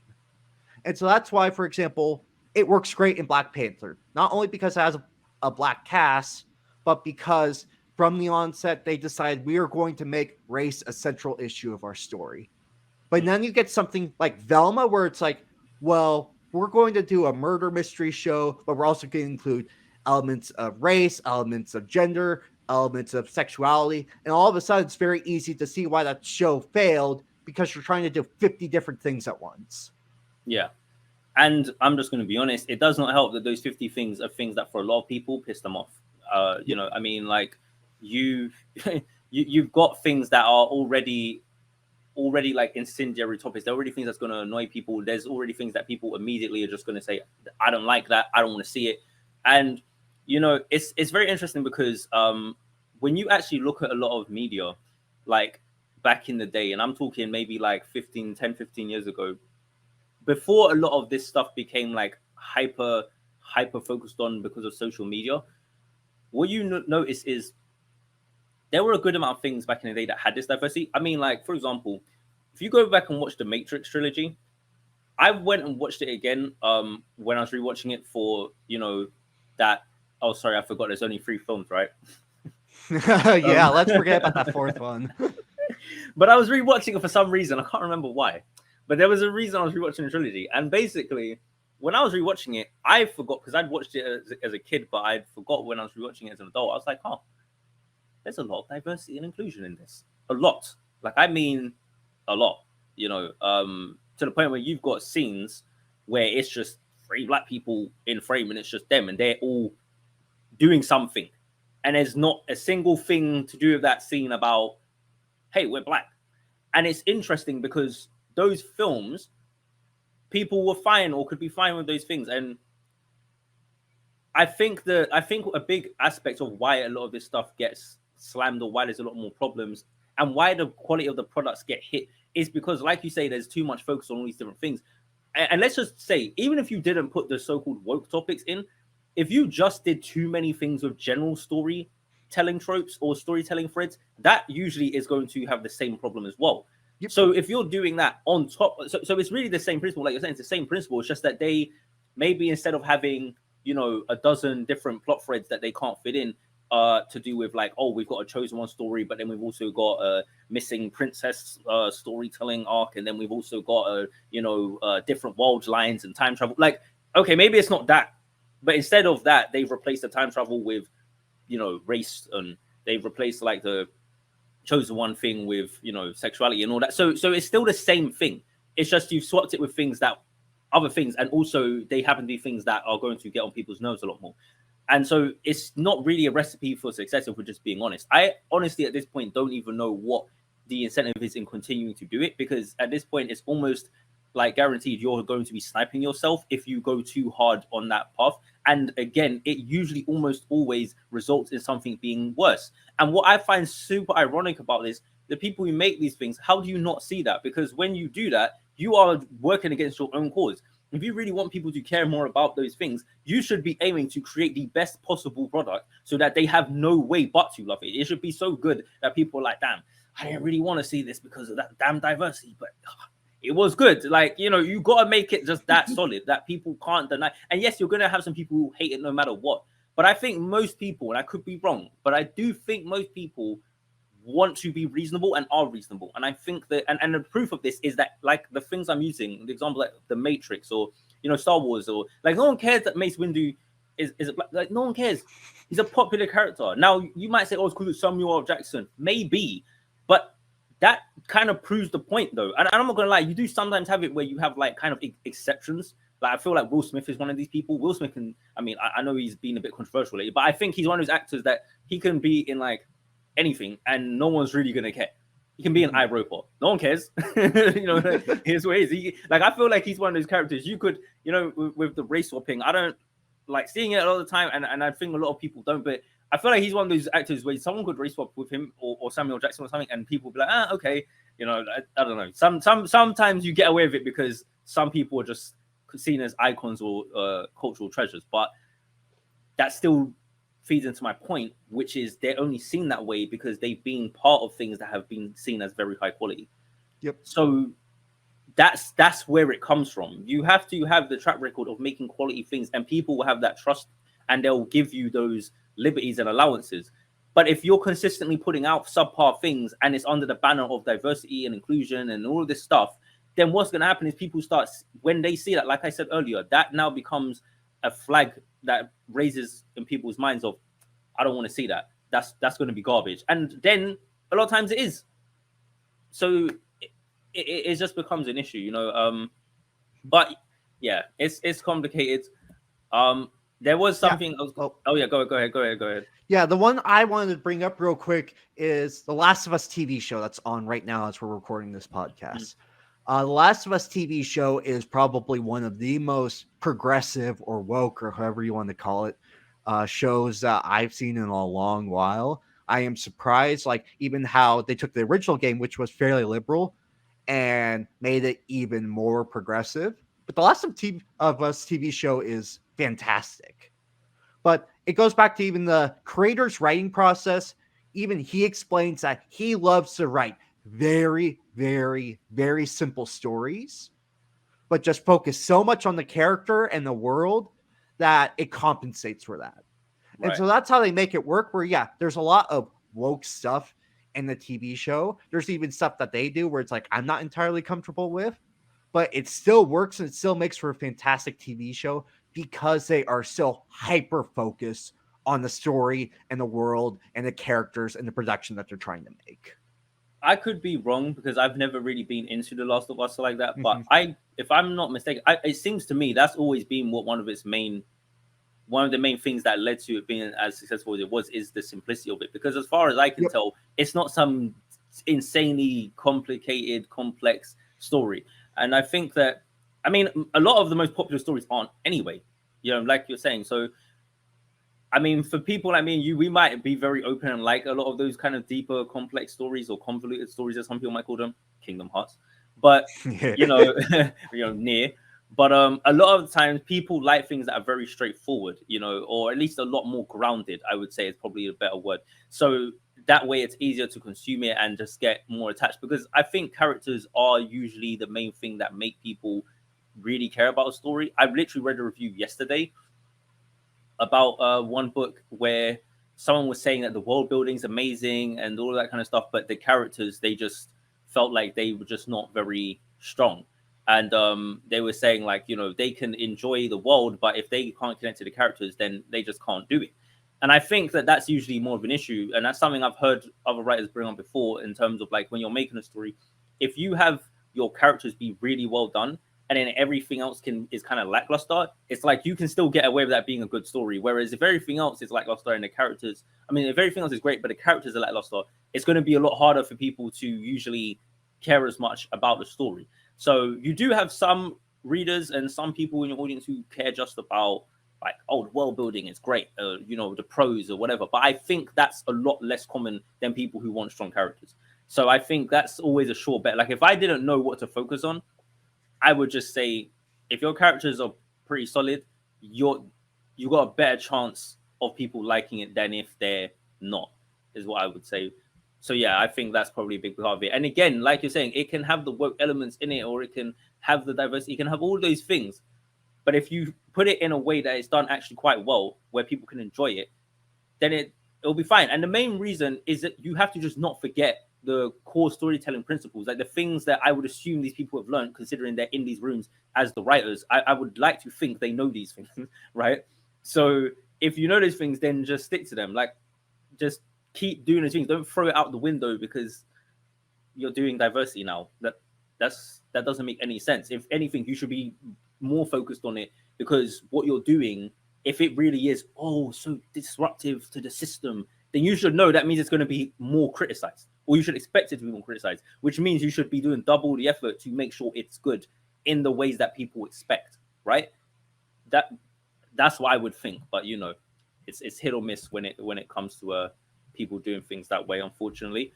But I wanted to bring up another protagonist, a different one, because it's only fair, I suppose. So let's bring up this person, which is, you know, interesting. So this is, for anyone who doesn't know, this is one of my protagonists. Okay, this is Aurea from the Face Slayer saga, from the Light of Tears. You know, the one book I've written so far. And basically, she looks nothing like me. I mean, just in case anyone can't tell, you know, if you need a reference, just she looks nothing like me, right? Now that doesn't really matter, but you know, and if anyone ever does go and read the synopsis for that story, you'll actually find, or you'll probably notice that the vast majority of the characters, damn near all of them in that book, are female characters. So I wanted to bring this up because it relates to something that I think is very interesting to do with like what you said, because it's kind of the inverse of what you're doing, in a way, and it was something that I definitely thought about when I was sat down to make a story. Now, I do need to point out that Aurea in my story is one of two protagonists in a dual POV. So the other protagonist is a character called Parix, and she is black. She's female, it's a woman, but she is black though. So I do have a black protagonist, and I have to point this out because that was actually important to me to do. Like I had to, you know, I knew Aurea, and I'm not gonna say too much, but there were certain things I wanted to do with her character that to me she had to be what she is, right?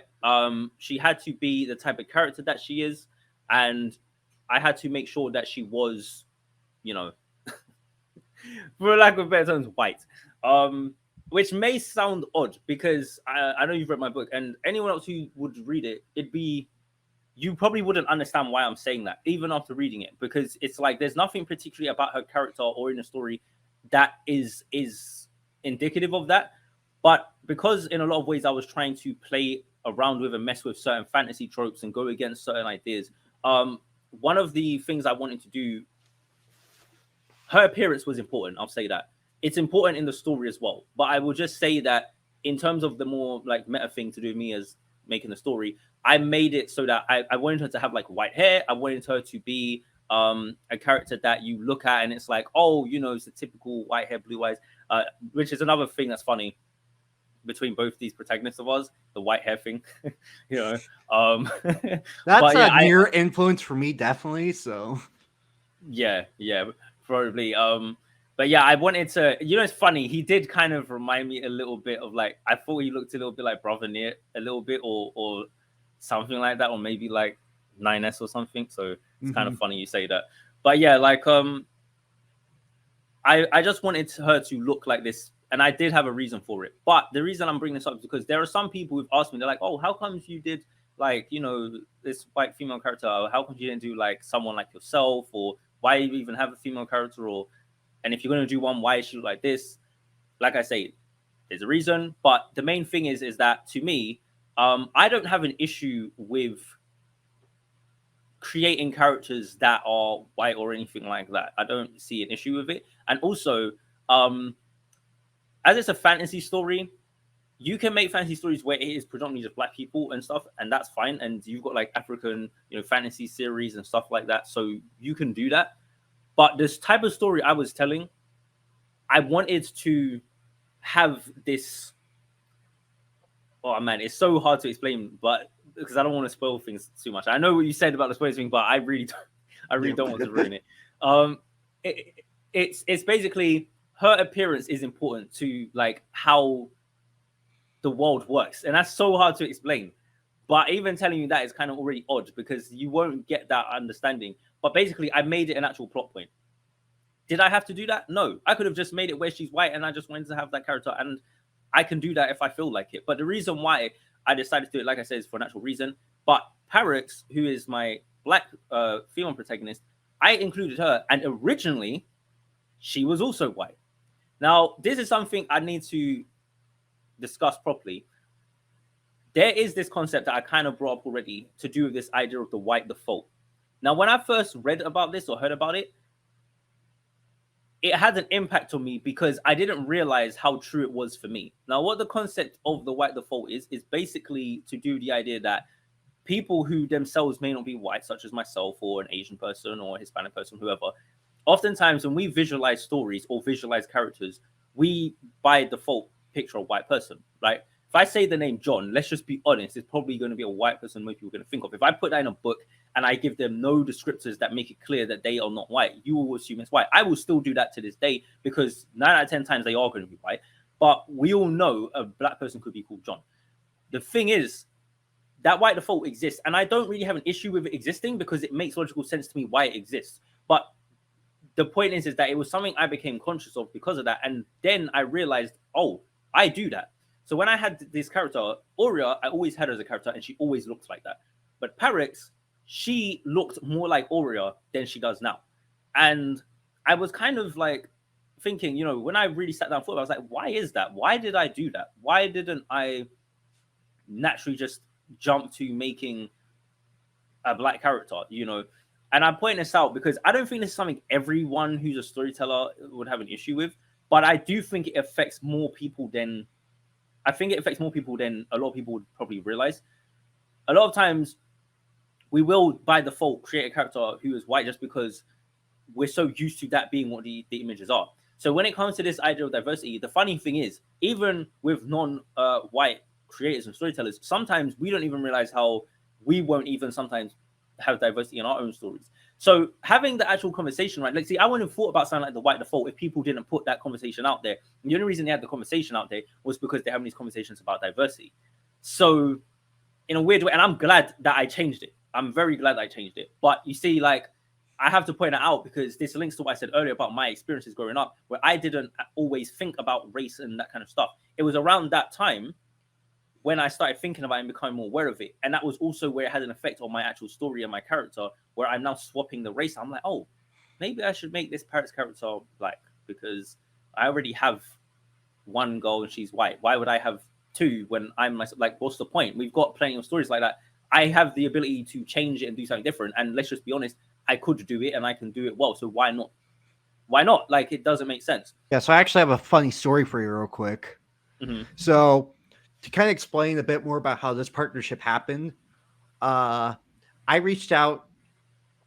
We talked a little bit. I had not seen you on camera yet, but I read your book. So what's funny is that, again, you talk about the default. My default originally, knowing what your real name was, that you were white. Mm-hmm. I read your story, and by the end of your story, I actually thought you were Indian before I saw you on camera. Okay. And the reason why is because the sisterhood originally thought, oh, there's some very heavy Eastern influence here. There's very heavy Buddhist influence here. And then you explain later on that you were a huge fan of Star Wars, that the sisterhood was influenced by the Jedi. And that's when I connected the dots and figured out, oh, that's how I made that judgment call. Yeah. So that's funny you say that. I mean, talking about Buddhism, you know. But yeah, I mean, yeah, it's definitely that's so funny. That is hilarious. Indian. Oh my gosh, that is so funny. Yeah, I mean that's very interesting. I would never have guessed someone would think I was Indian. You know, this is one of the reasons why I made it essential to have my picture at the back as well, because I was like, if people don't know me and they read this, they're gonna be like, wait, this person wrote this? I did not think, you know, so I just thought it'd be hilarious, you know, especially with the fact that it is a story with mostly female characters.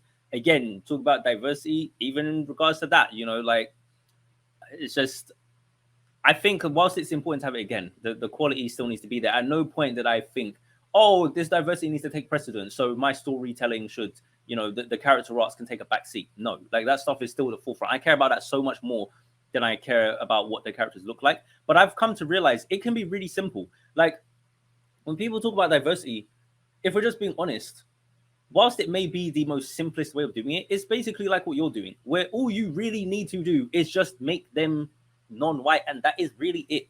If you're going for the diversity of like sex and gender, okay, then just make them not male or whatever. Or in certain stories, in certain instances, maybe them being male is what makes it diverse or different, you know. So you can so easily do that. I don't see why that has to consume an entire work or I don't get it. All you have to do is just visually change it, and that's it. Like, I'm not saying you can't go deeper than that. You can, and in some stories and in some instances, you should. But what I'm saying is that it's not always a necessity every single time when you think, oh, I need to be diverse. Like, oh, now I need to completely change Mhm. and make the whole story shaped around that. For what? You can still just make the story be about actual story, like the actual character arcs, the same tropes, and everything else. Now, with that being said, there's still like there's something in particular that I wanted to bring up, which is to do with this idea that I call like narrative diversity.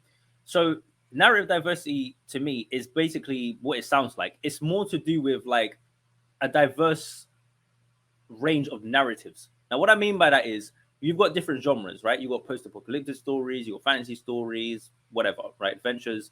Um, I would much prefer to see more of a focus from more storytellers on diversity of narrative because I think one thing I've noticed, and this is something I noticed when I was talking earlier about the literary agents and like the publishers and how they would say, we want inclusion and diversity, we want something that's refreshing. What I noticed about a lot of those stories, and you can go and check these books, so you know I'm not making this up. What they would usually do, from what I could tell, is basically just get a non-white reskin of the same story I've seen 1,000 times. So it's like, oh, you've seen a story about, the lost princess who discovers that she's actually the heir to the kingdom, but this time it's Indian. And it's like, okay, but I still know this entire story. It's just now I don't know. That is still diversity in a sense, but I think to me, it just seems like such a I don't know. I don't know. It seems like such simplistic, even though ironically it's what I'm kind of just said you can do. But I think what it is for me is that I care more about the narrative thing.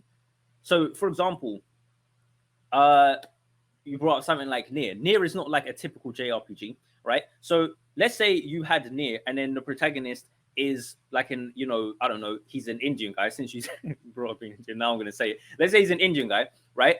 Okay, that's not normal in JRPG. Or like we were talking about earlier with Forspoken, that type of protagonist is different from what we were used to, right? In that type of genre, in that type of game. I care more about like all you gotta do is switch that, and then the story can still be different, right? You can still make a weird, wacky story. I don't. I would prefer the wacky story and the diverse narrative than changing the race. I don't know if I'm making sense what I'm trying to say here, but I guess it's just narrative diversity to me is something I care a lot more about.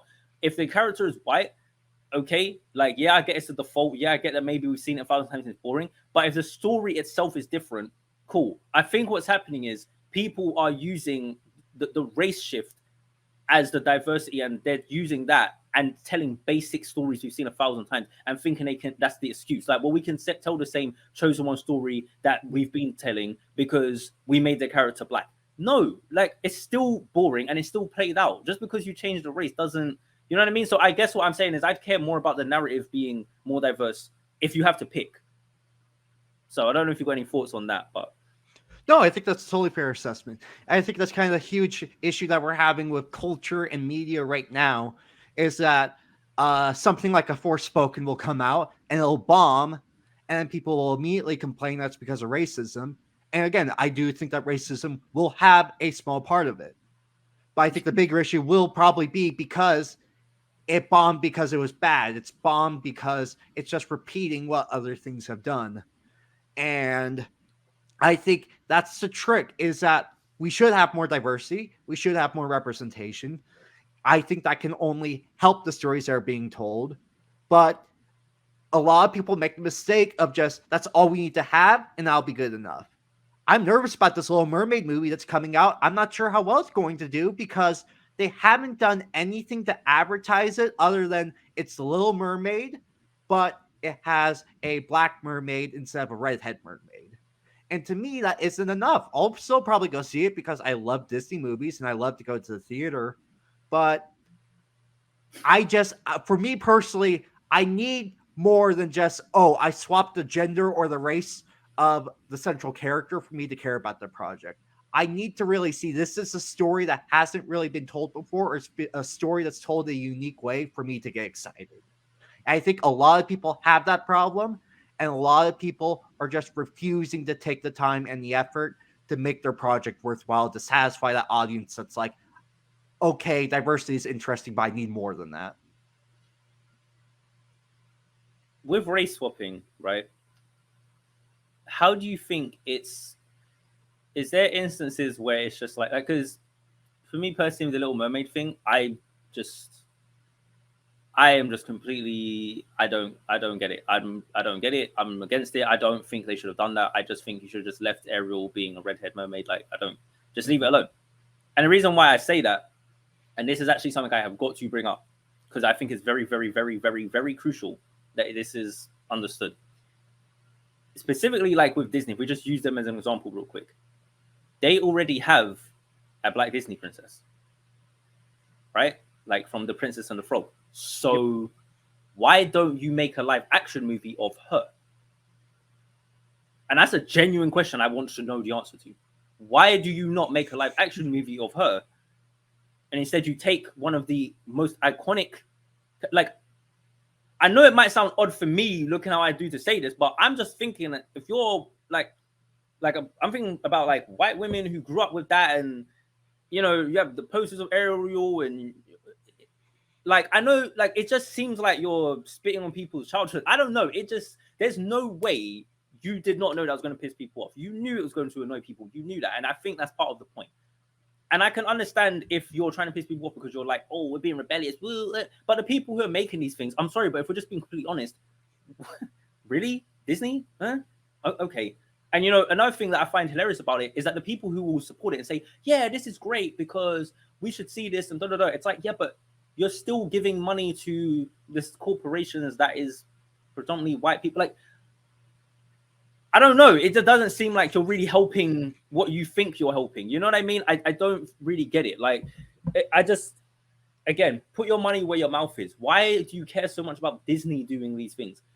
And then when Disney does it, it's goofy. It doesn't even make sense. Why would you take a character that's iconic like that and then be like, yeah, we're just going to change her into a black girl now? And you know, like you just said, you know that is what they're banking on. It's like, this is going to be it. This is the marketing. Here you go. Yes, it's going to make everyone talk. And yes, they're not stupid. They have people who are well qualified to know and analyze and project and know how people are going to react. They knew people were going to be annoyed. And I think they usually know people are going to be annoyed. I even heard with the Kenobi show with Reva, they were telling the actress before, like, hey, just so you know, you're probably going to get some flack and some heat for this, just so you know. There's no way around it. And you know what? That would be okay if it was like they did that and then everything was completely solid. Me personally, I felt like it was very hit and miss as a show, and I think it should have been made a lot better than it was. There were some moments that I thought, oh, that's cool. You know, I liked the little Princess Leia more than other people did, but you know, but it's but it's just, I don't know. I just think it was just the point is, anyway, I don't get why. Yeah, I just don't think you need to do that, especially when you have characters that already like this. And here is my big thing, and this is the part that has to be said. If you do not have those things already, and your argument is, well, we don't have diverse Disney princesses, make some then. I mean, they already have been doing that, but just do that. Don't like, why do you have to take one and why? The entire thing of what makes the Little Mermaid iconic is she looks like that. So just leave it alone and then just make a new iconic character. But again, this goes into another topic that I'm sure we'll discuss at some point, to do with like remakes and reboots and how Hollywood is obsessing over creating things that have been done. And then from what I can tell, not always, but generally speaking, a lot of times these things are being remade, but in a lesser way. And again, the main thing that's being changed is, well, now we've made it a female character, or now we've made it a black character, and now we've made it an Asian. And it's like, okay, is that it? You know, is that what you're, because you got to understand, these are usually properties that have a lot of sentimental value to people. I think if you take something that's obscure that most people don't know about, you'll notice most of the time there's not much criticism if things get changed, because most people didn't know about those things. And if we ever do an episode about adaptations, that's definitely something I would bring up, because that's one of the main reasons why I think a lot of times an adaptation, why it can get away with certain things and why it can't. I'd be very interested to see what's going on with this Last of Us show, because I didn't really play the game very much, so I feel like I'm not going to appreciate the difference or the changes or whatever as much as other people. But I think that I'm surprised it's doing as well as it is with people, and that people are liking it. I am actually genuinely surprised, because I thought if anything was going to get completely slammed for an adaptation, it would be that show, especially after how the second game got completely obliterated by people. I thought there's no way.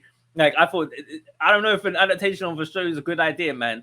but people seem to really be liking it. I don't know why. I've not watched it, but I'm kind of glad that that's happening, because so often when they go that route, it's not working. So whatever the show is doing, I think that people need to, if it continues to, if people love it and it stays like that, then hopefully it becomes an example people can, especially if, like you say, it's doing a lot of the inclusion or the woke elements or whatever, then that will help for people to use that as a case study of, hey, here's maybe a way how you can do this going forward.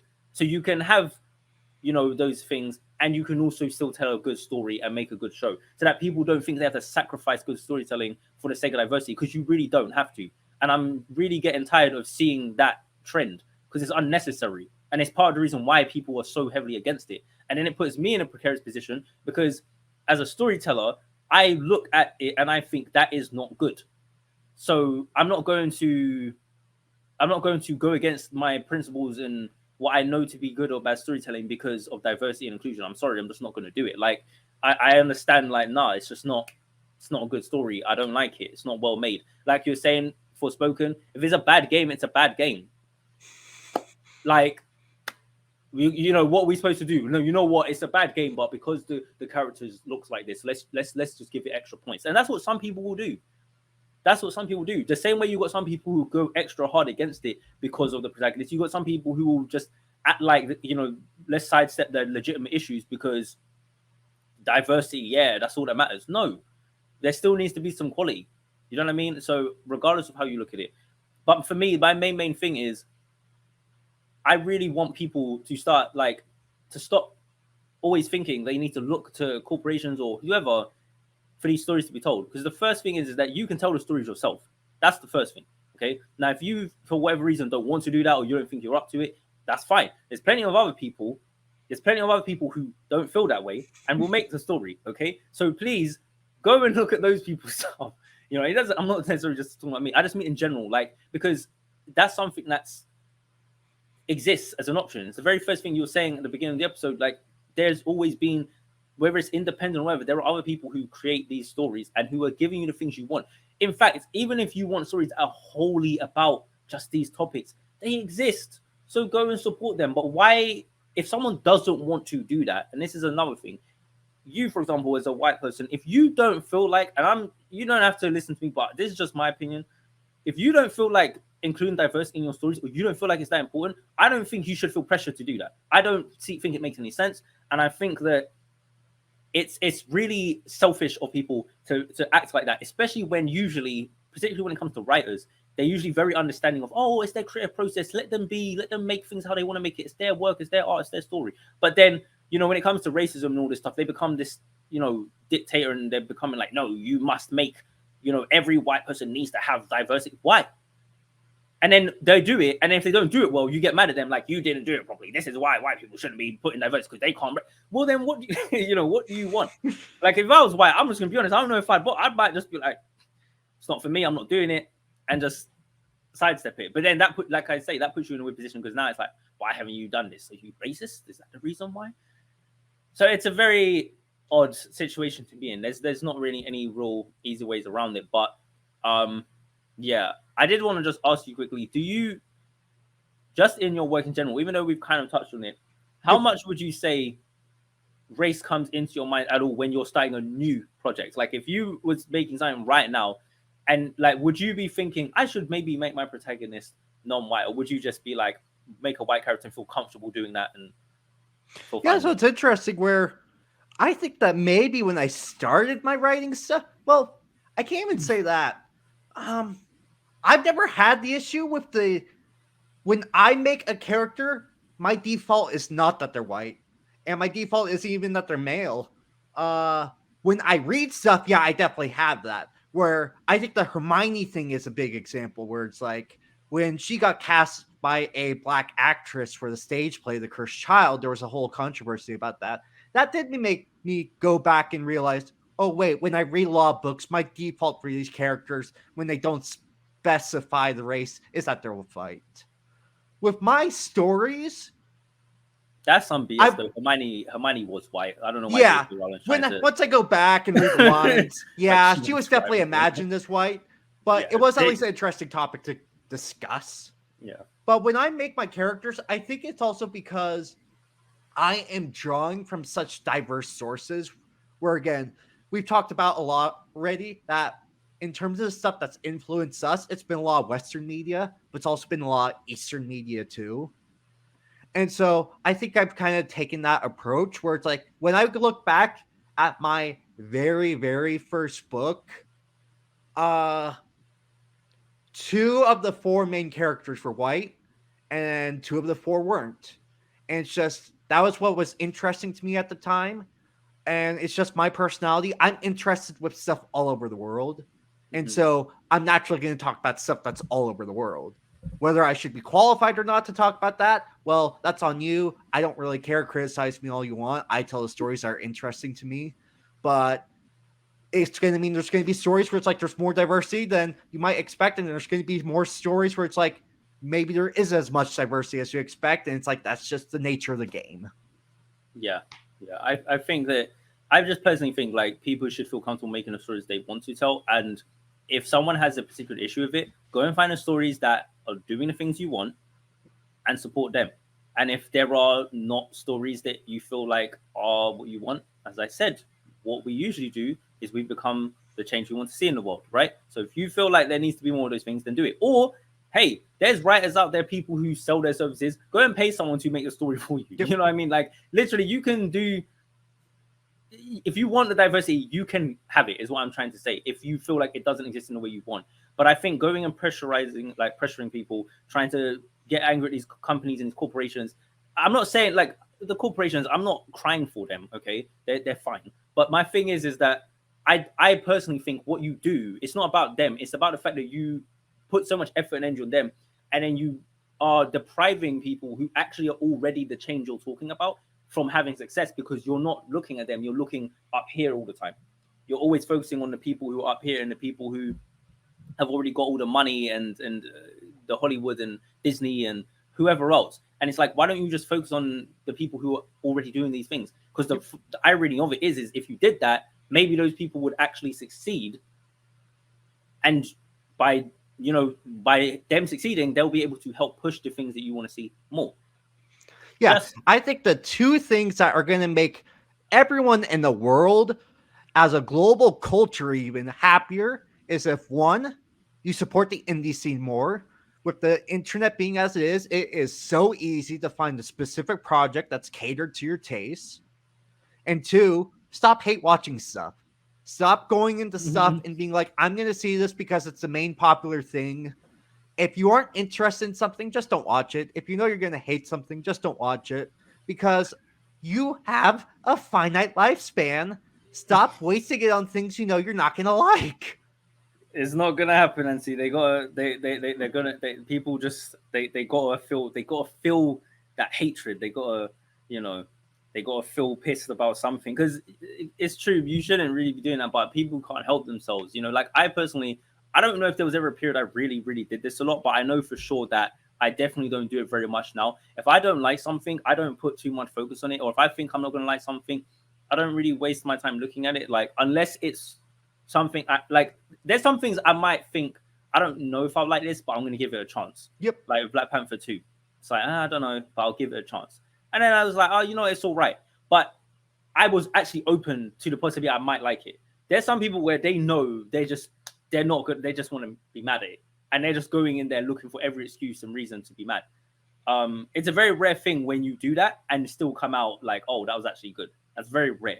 Most of the time, if someone's going into something looking to hate, they're gonna come out hating it, no matter how good it is. So yeah, it's not worth your time and energy doing that. But yeah, I guess at this point we can start wrapping up the show, wrapping up the episode. What, Anthony, would you say? Any final comments? Any takeaways for people? I have one more interesting question for you. Oh, okay. And so I'd be interested to hear your perspective and kind of what you would like to see where, for example, Kingdom Hearts 4 is going to come out within the next 2 to 3 years, hopefully. This is also Square Enix we're talking about, so it might be the next 10 years. But I doubt, not with Kingdom Hearts 4. I don't think so. But one of the things that it's a great franchise in that for people who aren't fans of Kingdom Hearts, it's basically a video game series that takes Disney properties and lets you play through them. One property that's come up is The Princess and the Frog. And it's, as you mentioned earlier, that's the property where we got our first African American Disney princess. I've seen some very interesting debates from people who are for and against having that world added to Kingdom Hearts, specifically because there are people who want Black diversity in a Kingdom Hearts game. But it also means that your first Black world is going to have a Black protagonist that Sora presumably has to kill. And so this leads to my broader question, which is that what is your feelings towards diversity and representation in media when it introduces diversity but also makes people of a specific race look bad? So it's like, for example, if the Kingdom Hearts example, you're going to get your first Black world, but it's going to have a Black villain that you have to kill. It is what it is. I mean, personally, like my immediate response is it doesn't matter. But that is something that, again, as I said, as I've gone through my process of kind of becoming more aware of certain things, that is something I'm aware of, and it is something I'm conscious of, and it is something I do think should be considered if possible, because there it goes down to how much, like you said, the problem is first. That's the issue. It's not so much in and of itself. On paper, in principle, like just the actual Black villain, I don't care. But in fact, that's good. That's very good. This feeds into the narrative diversity thing. It's good to have, like, if you have diversity, one thing that I really think shouldn't be happening is having like the diversity where everyone who's the diverse characters or the ethnic characters, they're all like these paragons and they can't do no wrong, or they're always the victims. No, sometimes they should be the villains, and they should be, that's why like Kang being the big bad of the new big bad. Great, that's fine. He should be a villain. He's Black, whatever. That's fine. They can be terrible, whatever. Don't lessen him as a villain. I don't think they would do that, but I'm just saying like that's a good thing. I don't think you're going to see anyone thinking, "Oh, he's Black, we don't want to see him as the villain." Like, no one's going to say that. You know what I mean? I don't even think if he was the first villain, anyone would care. Probably because if he comes across like he's cool and he's doing good stuff, no one's going to give a damn. Kingdom Hearts, I don't know. Personally, if until you just said it now, that wouldn't have even occurred. I don't think I really would have been that bothered. But when I think about it, like, I don't know. I don't really care. And to be truthfully honest with you, as much as I like the Princess of the Frog, and it'd be great to have it included in the future, and I think maybe they should go ahead with doing it, I'm not really particularly like that massively invested in it being in there or not. So it's whatever to me. Maybe that's just because when it comes to the Disney worlds, I'm not massively invested in any of them. Like, I usually don't even get involved in those discussions. Like, oh, this is the world I want to see, and so that's probably why. But yeah, in general terms, though, just having the first instance of something being like that, I don't know. I don't think it should matter. I feel like at this point now, we've had enough media, we've had enough heroes who are of different ranges of things, and we're getting more and more. So I just think whatever. And at the end of the day, you're still going to have a Black character who's a princess. So it's not like it's just the world and everyone's white in it, and then the one person. And I'm sorry, but if we're talking about Kingdom Hearts, we just got to be really honest about something. It's very interesting that the main villain of the saga was, like, for the longest time, the only person that had any kind of dark skin. So I mean, let's not start getting upset about it now, okay? Like, technically, if we're being really honest, I mean, Xehanort, I don't think you can really. He's not Black, but like, I don't know. I don't really know what Xehanort is, to be truthfully honest. But he's. I don't think he's white. I don't think he's white. To be honest, Japan is very odd when it comes to the skin color thing. I don't know. There's a anime I watched called Fate. Well, you've watched Fate, I think, but like, there's one spin-off with Ilya, and like, there's a character in it that's supposed to also be Ilya, but she's darker. Like, you know what? I'm sorry. I'm gonna have to just pull the picture up just because it's just I need people to understand. Like, I need to find an image of it because I need people to understand what I'm getting at here. Because it's just one of those things where it's kind of odd. And where is it? Oh, damn it! I'm so sorry for this, guys. Oh, here we go. Perfect picture. But I'm trying to get into the habit of using some references for things so people can see. This image might be a bit small, but on the screen. Oh wow. But yeah, it's a bit small. But I'll leave that there and try and find a bigger one. But you can see that for now. And basically, somehow, some way, characters confuse these two and think they're the same person. In season 2, when this character is introduced, there is like entire comedic segments about how they look exactly the same. And and they're like, oh, she looks just like Ilya. And it's like, does she? Her hair color is different and her skin color is different. And I don't know, like because Japan does so much stuff that's just off kilter and offbeat and stuff. Like, I don't know what to make of it. I don't know if it's like meant to be a joke or if they're dead serious. I really don't. Well, I'm pretty sure they're joking, right? But it's like, look at this. This is supposedly this girl is the same as this. I don't know. I don't know how it works. But I'm pointing that out because we brought up Xehanort, and I really genuinely don't know how Nomura views him. I actually have no idea. But that's also another thing that's kind of funny. That's like an odd example of like, you can have diversity, I guess. But what is that in the minds of the people who created it? I don't even know if that's diversity. I have no idea. So, and in the Fate series, I'm not going to say that. But there's another example of it as well. It's just very interesting of where you have two characters who are, yeah. Anyway, so it's just odd. But yeah, if there is there anything you wanted to say anyway? Anything else to end the show with, or have you got mostly everything you wanted to say out? No, I basically, so my religion prevents me from drinking anything alcoholic. And I'm happy to say that we've gone 2 hours without me being tempted to look for booze anywhere. So I think that's a job well done. Okay, good. Yeah, well, I don't drink very much either, so can't relate. But I will say this, for me, that this is one of those episodes, I don't know how controversial it will be. I really have no idea. Probably not that much. It wasn't that bad.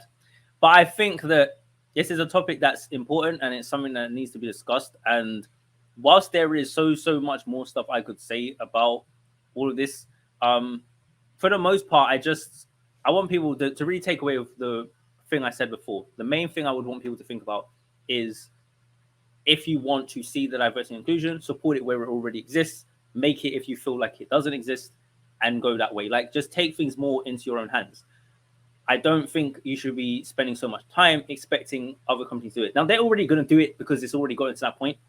But, they're just going to do what they're going to do. Personally, I don't really care. If they do it and it's crap, yeah, I'll have something to say. But realistically, I don't really expect them to. I don't really care whether they do it well or don't do it well.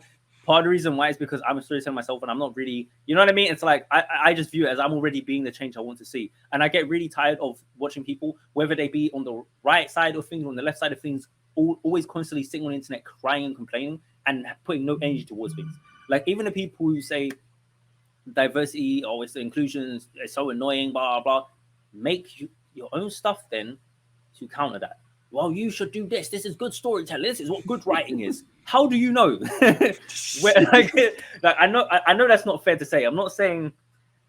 I am saying that, but I know it's not fair to say just because they've not made it that they don't know. But it's so annoying to have like the armchair analysts all the time just going on and on and on about what's good and what's not. And it's like, why don't you just make those things? Or better yet, why don't you sometimes highlight the things that you think do it well then? Just more of that, please, I would say. But that's mostly all from me for this episode, I guess. Just to put it out there, we've got Anthony. I'm gonna just quickly show your website, so that if anyone wants to check out Anthony's work, it's here, Mercenary Knight Publishing. You are technically supporting diverse storytelling when you buy the series, I suppose. Yes, you are. So probably more diverse than even my story is, to be honest. So it is what it is. Go check it out. You know what I mean? And look, it says here the YouTube channel's coming soon. So yeah, have to update that. Yeah, podcast channel. Well, I guess that doesn't exist, but that's okay. No, but yeah, it's there's stuff here for you to look at. That will be fixed by next week to highlight the right cast. Oh, that's great. I mean, it's all right. I thought maybe you was just ashamed of the podcast. No, I'm joking. So yeah, that's pretty much it from us. Is there anything else, Anthony, you want to say? Or I know I've asked you that like 3 times, but I just want to make sure. Yeah, no, I think we are golden. All right. Well, guys, that was the third episode of the Right Cast, talking about diversity in media and stories. Hope you enjoyed it. If you have any opinions of your own, you already know you can share it in the comments. And honestly, you can share them. Now, if you say anything way too crazy to the point in which YouTube might look at me sideways for allowing your comment to exist, then I might have to snipe it. But honestly, I'd rather not. So please, if you have a controversial opinion or anything you want to say that you think is a bit heated, that's okay. Just try and say it in a way where I don't have to feel like I'm a bad person if I don't delete the comment. Okay. Me personally, honestly, I really don't care. But yeah, it's YouTube. So whatever. YouTube will probably snipe your comment by itself anyway. But that's all from me. So, take care, everyone. Thanks for watching, especially if you listened throughout the entire episode. And make some good stories, diverse or Ciao. not. Bye.